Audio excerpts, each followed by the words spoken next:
आरव एक होशियार और जिज्ञासु बच्चा था।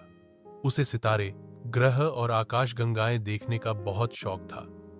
वह हमेशा अपनी किताबों में डूबा रहता और अंतरिक्ष के बारे में नई नई बातें सीखता रहता। उसका सपना था कि वह एक दिन अंतरिक्ष में जाए और उन रहस्यमय दुनियाओं को अपनी आंखों से देखे। एक दिन वैज्ञानिकों ने एक खास अंतरिक्ष यान तैयार किया और आरव को उसमें सफर करने का मौका मिला। आरव खुशी खुशी अंतरिक्ष यान में बैठ गया।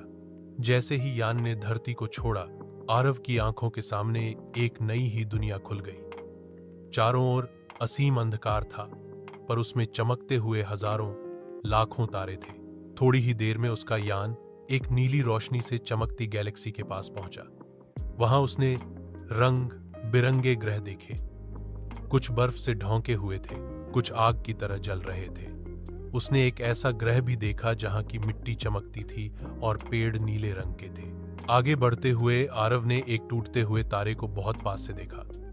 वह दृश्य इतना सुंदर था कि आरव की आंखें खुली की खुली रह गईं। फिर उसने एक ब्लैक होल को भी देखा जो सब कुछ अपनी ओर खींच रहा था, लेकिन उसका यान एक सुरक्षा कवच से ढका हुआ था जिससे वह सुरक्षित रहा।